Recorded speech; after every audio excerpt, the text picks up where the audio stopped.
Okay, we're gonna start off with like discussing about the themes.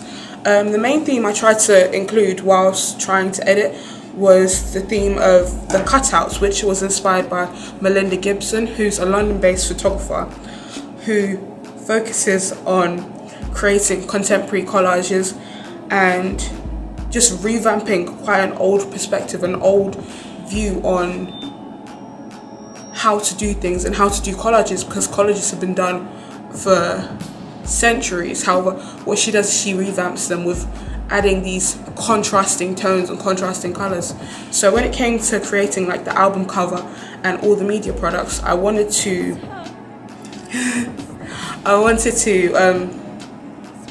do was I wanted to bring to the forefront, the idea that they are different and they respect their differences. However, they are very similar even though they are different.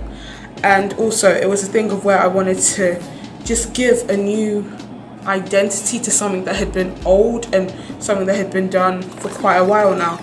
And also we just wanted to create like the idea of like individual personalities from different artists. So whereas Aiko is supposed to be like the backman and the person who's not supposed to be into it too much, so the person who produced the music, we wanted to create something in which would show that he still has a personality, which is why we use like certain colors.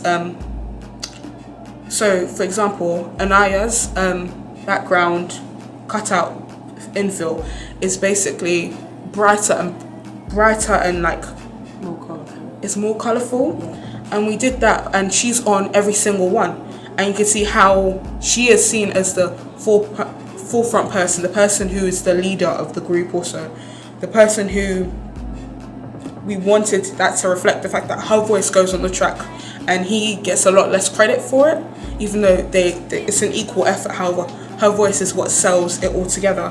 And we also like linked that in with the idea of when we were doing the music video, we wanted her to be standing in front. We wanted her face to be at the forefront of it. We didn't want it to be on him as much. We wanted it to be, that he's in it. However, you're not focusing on him. So like, take it where they're on the scene in the car park. She's standing right in front of him and she's a lot more directed to the Yeah, she's dominant. Like, when it comes to even the camera angle and stuff like that, the camera's focusing solely on her, and it's kind of doing a pan kind of sweep kind of motion. And what it's literally doing is literally, the more it sweeps the more it pans over, the less you can see Aiko, the male figure anyway. And we wanted to show that, her voice is really kind of what sells it, and she is like the main person of that video, you understand? But what else do you think in terms of theme?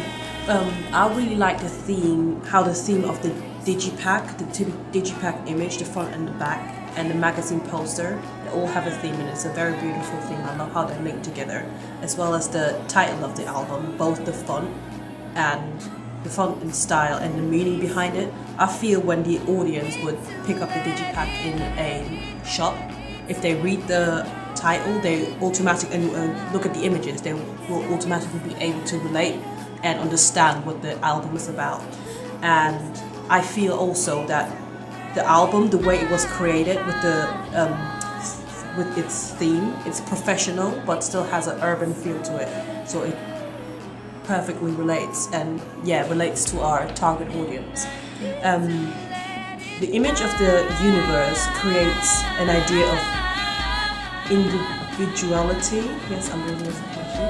Of each person, which is, I feel, creates the value of the artist. It shows what the artists are about and the message behind the music. So, which is why Anaya is a very important part, which is why she's dominant, because she's the one who brings the message forward and what both of them are about. And even like when we look into the title, which is called Introverse, and even on the label it does say a world of your own or a mind of your own also. So it's an internal universe, which means like each person is a universe of their own. That we do go through a lot of things. The same way the universe kind of changes and morphs over the time, it's constantly expanding, it's never the same. That's the same way we wanted it to show, like our artists are going to be constantly growing, even though they are very young and it's very now. like, you know, obviously you're looking at the music of where they are now and the fact that they're going to still transcend and stuff. And we wanted to create the idea of an iconography in terms of the way the music video looked and the way the music video was. So the music video was not only a music video, but was there to entertain people and get people emotionally invested. So when we decided to do the bit in which they're having an argument and stuff like that, we wanted to bring it to life. We wanted to show people, like, you know, bam, it is raw emotion and stuff.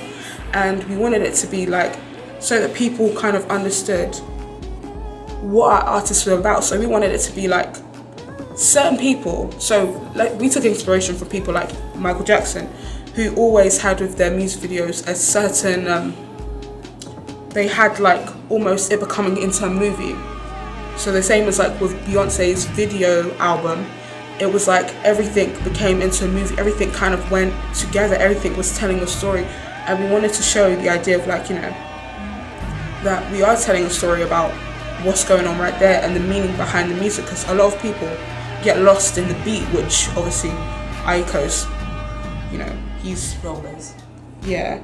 However, you need to kind of look at what the story is behind it and stuff, and the links and the emotion that come from that beat. And when it came to picking the font, we were kind of indecisive about it, because we wanted something that showed individuality, something that hadn't been used by other artists. That stands up from other album covers. Yeah, and when we were looking through a lot of them, a lot of fonts were very basic, and quite honestly, being someone who is very fond of music as well, I could not imagine having half the posters inside my bedroom. I wouldn't want it on my wall. Not for any reason, because I don't like the artist or so, because I could love Beyonce's album and stuff, and I could have the poster, but I wouldn't want to put it on my wall because it's not sharp, it doesn't look clean, and it doesn't look like something you would want to have in your home or surround you, also because it's a lot of dark colours and stuff.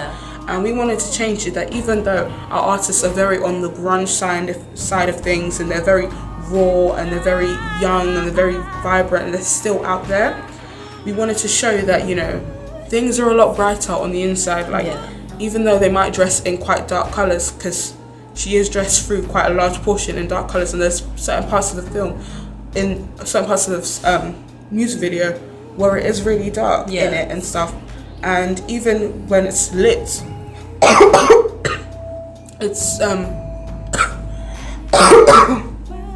even when it's lit, it's literally very dark scale in terms of what's happening in that moment. So like, you remember the bathtub scene where she was going underwater and stuff, and that's a very well lit scene, and that's maybe one of the most brightest scenes, most visible ones that we actually had. And it's crazy how even with that happening, even though with it being so bright, it creates this like quite harsh contrast of where she's going underwater.